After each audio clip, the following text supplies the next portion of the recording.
yusabbihullahu ta'ala dubura kulli salatin asra. Jadi kalau kita tidak bisa 33 kali selesai sholat entah karena ada satu dan lain hal, maka jangan sampai meninggalkan tasbih meskipun 10 kali. Kemudian setelah itu wa yukabbiru arba'an wa salasinan idza akhadha madja'ah. Yang nomor 2 yang mudah tapi jarang orang bisa melakukannya, itu kalau dia sudah berada di tempat tidur dia bertakbir 34 kali. Kalau sudah berada di tempat tidur wa yuhmadu salasan, dia memuji Allah salasan wa salasin 33 kali.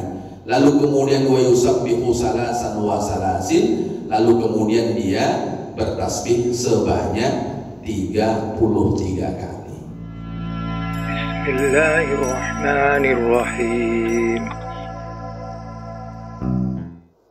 Dalam dokumentasi Imam Abu Dawud dan Imam Tirmidzi, bahkan Imam Nasai dari Abdullah bin Amr, semoga Allah meridhai keduanya, dari baginda Rasul sallallahu alaihi wasallam, hasratani la yuhafizu alaihima abdun muslimun illa dakhala al-jannah. Ada 2 hal, kalau seseorang menjaga 2 hal ini maka Allah akan masukkan ke dalam surga.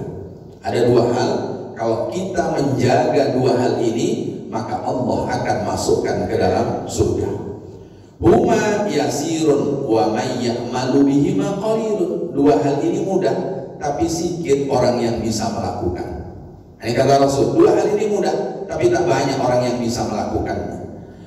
Wa may ya'malu bihima qalilun. Jadi orang yang bisa melakukan keduanya ini sangat sedikit, kata Rasul. Lalu Rasulullah sallallahu alaihi wasallam menjelaskan apa dia? Yusabbihullahu ta'ala dubura kulli salatin asra. Jadi kalau kita tidak bisa 33 kali selesai sholat entah karena ada satu dan lain hal, maka jangan sampai meninggalkan tasbih meskipun 10 kali. Jadi tak langsung kita tinggalkan gitu saja. Jadi kalau seandainya ada hal yang mustahab, tetaplah bertasbih selesai sholat meskipun hanya 10 kali. Bapak Ibu, assalamualaikum warahmatullahi, assalamualaikum warahmatullahi. Perut sakit, langsung kita pergi ke toilet. Nanti selesai toilet kita wudhu. Kira-kira kita zikir lagi atau tidak, Bapak Ibu? Hah? Nah, ini yang payah, ini kan model seperti ini. Kita baru assalamualaikum warahmatullahi, kamu datang assalamualaikum, kita zikir lagi, Bapak Ibu.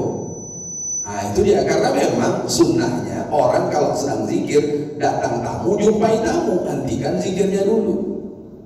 Maka kalau yang jumlah banyak itu payah, minimal 10 tasbihnya. Wayah madu asron, tahmidnya juga 10. Wa yukabbiru asron, takbirnya juga 10. Maka fadzalika khamsuna wa mi'ah. Kalau masing-masing 10, maka jumlahnya 150.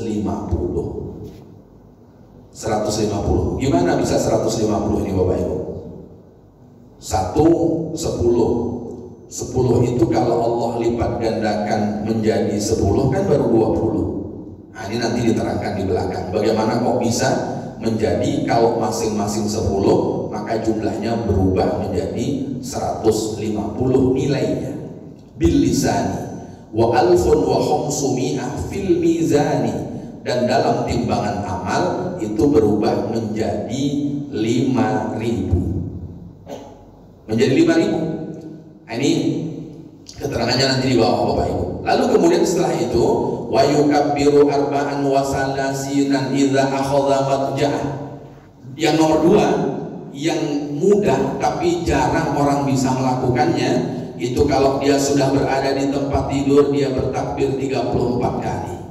Kalau sudah berada di tempat tidur wa yuhmadu salasan, dia memuji Allah salasan wa salasin 33 kali. Lalu kemudian wa yusabbihu salasan wa salasin, lalu kemudian dia bertasbih sebanyak 33 kali. Ringan atau berat nih Bapak Ibu? Sebelum tidur takbir dulu 34 kali, tasbih dulu, tahmid dulu 33 kali, lalu kemudian tasbih 33 kali sebelum tidur. Kira-kira ringan atau berat nih?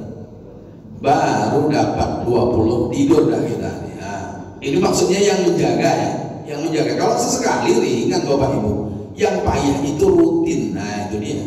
Maka yang payah itu istiqomah.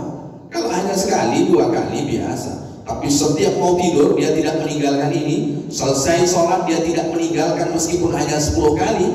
Nah inilah yang menjadi jaminan yang Rasulullah sebutkan masuk surga orangnya nanti. Makanya Bapak Ibu, kalau mata dah ngantuk belum selesai zikirnya, ambil isolasi, kita tetapkan sini aja. Biar selesai nanti. Supaya bisa terjaga sampai kemudian nyawa terpisah dengan raga. Rasul mengatakan mudah, tapi sedikit orang bisa buat. Nah ini, makanya selesai sholat untuk tetap menjaga zikir itu payahnya luar biasa. Apalagi selesai sholat assalamualaikum warahmatullah, makanan sudah terhidang, lanjut zikir atau lanjut makan nih Bapak Ibu? Lanjut makan, jujur kita nih kan, lanjut makan. Maka ini sangat payah sekali, sangat payah sekali untuk melakukan hal ini. Maka diterangkan di dalam keterangan yang lain, Bapak Ibu yang dimuliakan oleh Allah Subhanahu Wa Taala, aku melihat baginda Rasulullah Sallallahu Alaihi Wasallam yang yaqidu biyadi.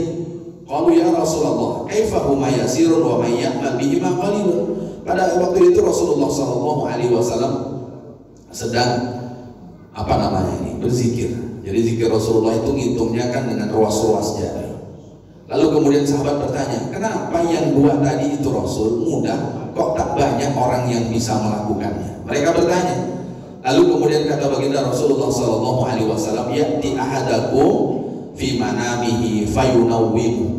Orang itu kalau mau tidur setan datang supaya orang yang tak zikir dicepatkan orang itu ngantuk oleh setan. Nah itu yang membuat banyak. Niatnya kita mau zikir, ternyata dapat jam dah. Kenapa? Karena setan tak mau kita menutup hari kita saat kita akan tidur menyebut nama Allah. Nah, dibuatnya ngantuk. Maka ngantuk itu dari setan ternyata. Jadi nggak seharusnya zikir tapi ngantuk. Setan tuh yang sedang menggodanya. Maka lawanlah setan itu. Ini dia. Ya. Ini Rasul menyebutkannya. Kok mudah tapi sedikit orang melakukan? Karena setan. Jadi yang mudah kalau payah itu setan punya kerja sehingga kita payah untuk kemudian melakukannya. Jadi kita dibuatnya tidur sehingga kita tidak bisa mengucapkan hal tersebut. Maka setan menggoda kita tak sampai kemudian kita melakukannya. Kemudian kata baginda Rasulullah Sallallahu Alaihi Wasallam, setan itu wayatihi fi salatihi fayudzakiruhu hajatan qabla ayyakulaha. Kalau kemudian selesai sholat, kenapa orang payah berzikir selesai sholat? Karena waktu sholat setan datang. Nanti selesai sholat ini loh yang kau harus kerjakan. Selesai sholat itu langsung pergi ke tempat makan. Nanti kalau lambat tak kebagian. Sehingga orang ketika selesai sholat dia tak ingat zikirnya kepada Allah. Maka setan tidak menyuruh kita membatalkan sholat.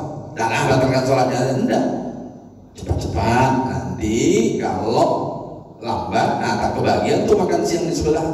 Nah itu dia pula cara menggodanya di dalam sholat. Sehingga orang selesai sholat payah mau istiqomah berzikir. Nah begitu. Setan ini pandai Bapak Ibu. Jangan dikatakan setan ini bodoh. Kalau ikut ujian dia tak pernah tak lulus. Kalau seandainya dia sekolah strata 1, itu IPK-nya 4,00 setan tuh. Pandai dia menggoda orang, dia tak langsung frontal Bapak Ibu. Maka ditengok dulu. Bagaimana orang tersebut. Maka 2 hal itu Rasul menyebutkan mudah, tapi tak banyak orang yang bisa melakukannya. Makanya bahwa akan banyak nilai-nilai kebaikan bagi orang yang berzikir meskipun 10 kali dari 3 tadi saat selesai sholat. Kalau 10 kali ini kan ringan Bapak Ibu. Pokoknya subhanallah, subhanallah, subhanallah, subhanallah, subhanallah, subhanallah, subhanallah. Cuma 3 jari ini tambah 1 subhanallah. Nah, maka sempatkan 10 kali ketika kita selesai sholat. Seandainya tak bisa 33 kali. Yang baik yang mana? Yang baik tentu yang banyak lah.